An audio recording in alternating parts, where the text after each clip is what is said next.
بسم اللہ الرحمن الرحیم نحمدہ ونصلی ونسلم علی رسولہ الکریم وعلی آلہ وصحبہ اجمعین۔ سورہ بنی اسرائیل کے مضامین کا خلاصہ۔ یہ سورہ مبارکہ ترتیب توقیفی کے لحاظ سے 17ویں نمبر پر ہے۔ اس سورہ مبارکہ میں 12 رکوع اور 111 آیات مبارکہ ہیں۔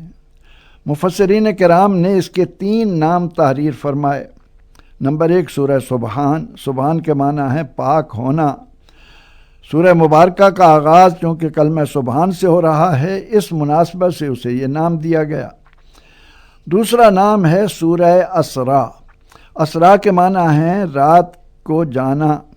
یہ کلمہ اس سورہ مبارکہ کی پہلی آیت کریمہ میں حضور نبی اکرم رحمت عالم صلی اللہ علیہ وسلم کے رات کے تھوڑے سے حصے میں مکہ مکرمہ سے مسجد اقصیٰ یعنی بیت المقدس میں لے جائے جانے کا ذکر ہوا، اس لیے اسے اسراء کا نام دیا گیا۔ اور تیسرا نام ہے بنی اسرائیل۔ یہ 2 کلمے ہیں، ایک ہے بنی جس کے معنی ہے بیٹے یعنی اولاد، اور اسرائیل سیدنا حضرت یعقوب علیہ السلام کا لقب ہے، معنی ہوئے اولاد یعقوب۔ سورہ مبارکہ میں بنی اسرائیل کے عروج و زوال اور عزت و ذلت کے وہ احوال بیان ہوئے جو دیگر صورتوں میں مذکور نہیں، اس لیے اسے بنی اسرائیل کا نام دیا گیا۔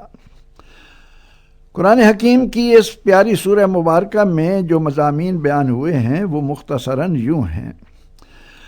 اگر ہم سب سے پہلے اس کے مرکزی مضمون کو سمجھیں تو وہ یہ ہے کہ اس میں دین اسلام کے بنیادی عقائد یعنی توحید، رسالت، مرنے کے بعد دوبارہ زندہ کیے جانے اور قیامت کے روز اعمال کی جزا و سزا کے ملنے پر ایک خصوصی اہتمام نظر آتا ہے، اور اس کے ساتھ ساتھ مشرکین کے شبہات کا ازالہ بھی کیا گیا ہے۔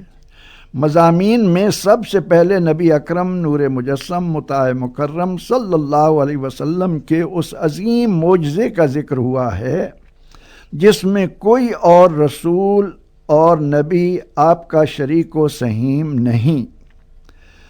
کتنی صراحت و بلاغت کے ساتھ اعلان ہوا کہ پاک ہے وہ ذات جو اپنے بندہ خاص کو رات کے تھوڑے سے حصے میں مسجد حرام یعنی مکہ مکرمہ سے مسجد اقصیٰ تک لے گئی، اور یہاں بھی بتایا گیا کہ مسجد اقصیٰ وہ ہے کہ جس کے آس پاس کو اللہ نے برکتوں سے مالا مال کر رکھا ہے۔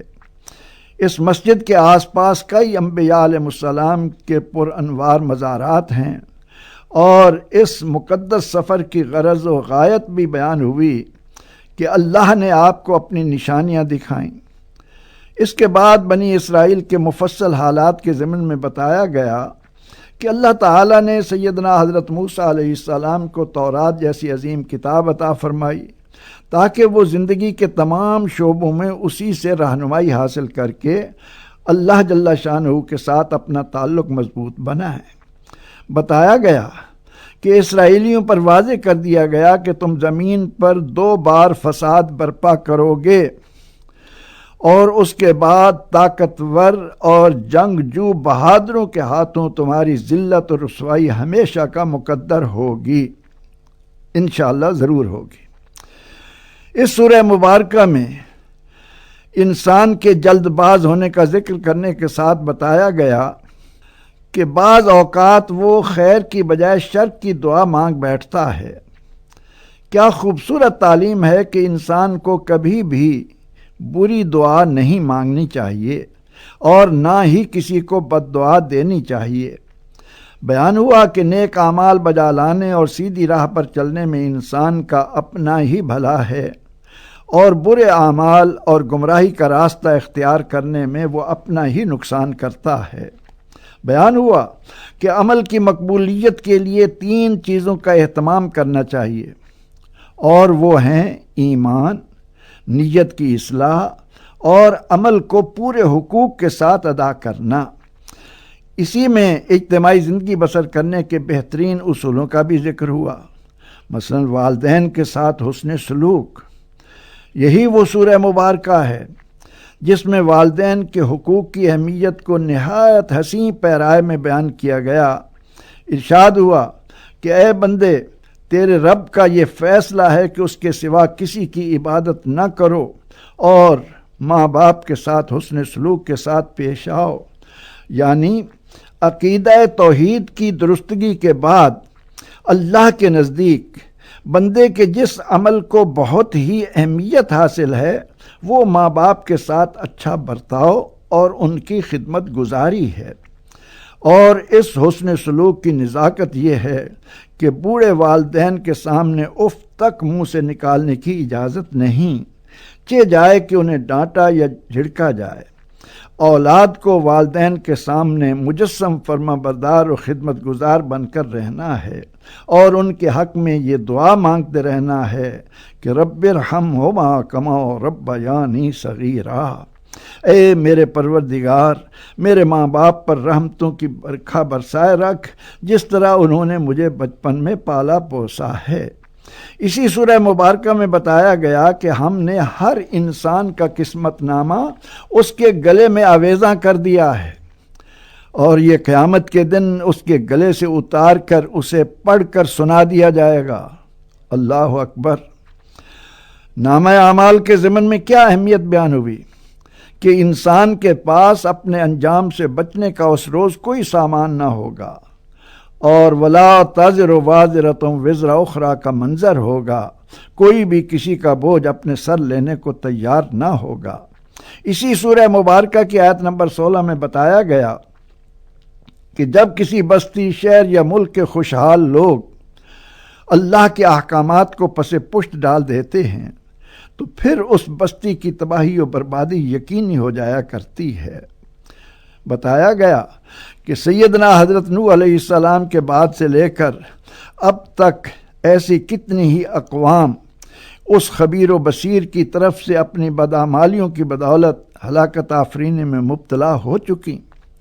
فیصلہ سنا دیا گیا کہ دنیا کے دلدادوں کو دنیا اور آخرت کے طلبگاروں کو اپنی اپنی چاہتوں کا صلہ ہی ملے گا، اور تاریخ نے اپنا فیصلہ یہی سنایا کہ اللہ سے تعلق توڑ لینے والے ہمیشہ خائب و خاسر رہے۔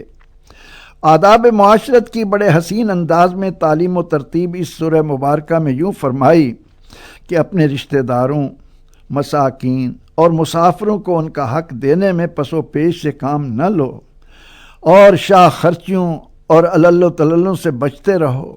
فضول خرچ کان کھول کر سن لیں کہ وہ شیاطین کے بھائی ہیں اور شیطان اپنے رب کا نافرمان ہے۔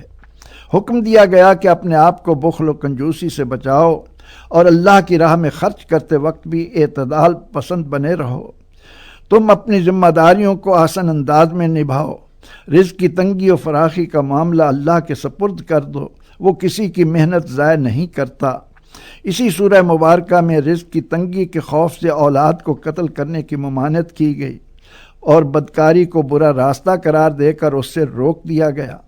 انسانی جان کی حرمت سے آگہی عطا ہوئی، یتیم کے مال کی حفاظت اور اپنے عہد کی تکمیل کا حکم دیا گیا، ماپ تول پورا رکھنے کو معاشرت و معیشت کے استحکام کا سبب بتایا۔ اسی سورہ مبارکہ میں معاشرتی امن و سکون اور عمدہ نظم و ضبط کے سلسلے میں یہ تعلیم دی گئی کہ جس بات کا حقیقی اور درست علم نہ ہو اسے مت پھیلاؤ اور اپنے کانوں، آنکھوں اور دلوں کی خوب حفاظت کرو، اپنی چال ڈھال، رہن سہن مغرورانہ مت بناؤ، یہ زمین میں فساد برپا کرنے کا موجب بنتے ہیں۔ بتایا گیا کہ جو لوگ فرشتوں کو اللہ کی بیٹیاں کہتے ہیں وہ بہت بڑے بہتان کے مرتکب ہوا کرتے ہیں۔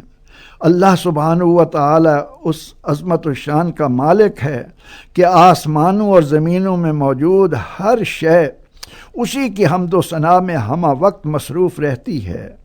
اسی سورہ مبارکہ میں قرآن حکیم کے نزول کے مقاصد کا تفصیلی ذکر ہوا اور سیدنا آدم علیہ السلام اور فرشتوں کا انہیں سجدہ کرنے کا واقعہ بھی بیان ہوا اور بتایا گیا کہ شیطان نے یہ کہہ کر سجدہ کرنے سے انکار کر دیا تھا کہ میں مٹی سے تخلیق شدہ کو سجدہ نہیں کر سکتا، اور رب تعالی نے شیطان کو یہ کہہ کر راندہ درگاہ بنا دیا کہ میرے بندوں کو تو کبھی گمراہ نہ کر سکے گا۔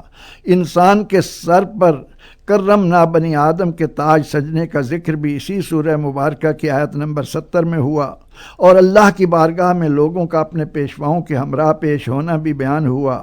اقم الصلاۃ لدلوک الشمس کے ذریعے نماز ظہر، عصر، مغرب اور عشاء، اور قرآن الفجر کے ذریعے نماز صبح کے اوقات بھی اسی سورہ مبارکہ میں بیان ہوئے۔ نماز تہجد اور اس کی بدولت ہمارے آقا علیہ السلام کا مقام محمود پر فائز ہونا بھی بیان ہوا۔ اسی سورہ مبارکہ میں حق کے غالب ہونے، باطل کے مٹنے اور قرآن کا مومنوں کے لیے شفا اور رحمت ہونا مذکور ہوا۔ روح کا امر ربی ہونا بیان ہوا۔ بتایا گیا کہ تمام جن و انس اپنی اجتماعی قوت خرچ کر کے بھی قرآن کی مثل لانے کی طاقت نہیں رکھتے۔ حضرت موسیٰ علیہ السلام کو اللہ کی طرف سے 9 نشانی عطا ہونے کا ذکر بھی ہوا۔ انہی آیات میں بیان ہوا کہ اللہ جل مجدہ کو اللہ کہہ کر پکارو یا رحمان کہہ کر، سب اچھے نام اسی کے لیے ہیں، اور تمام تر تعریفوں کا مستحق وہ ہے جس نے کسی کو اپنی اولاد نہیں بنایا، کوئی اس کا ہمسر و شریک نہیں۔ سورہ مبارکہ کا تتمہ یوں ہوا کہ اے بندے کبر ہو تکبیرا، ہمہ وقت اس کی بڑائی بیان کرتا رہے۔ رب تعالی ہمیں قرآن حکیم کو رہنما بنا کر اپنی دنیا و آخرت کو سنوار لینے کی توفیق عطا فرمائے، آمین۔ وآخر دعوانا ان الحمد للہ رب العالمین۔ This program is the sole property of Pakistan Broadcasting Corporation, Islamabad. Piracy in this regard is illegal.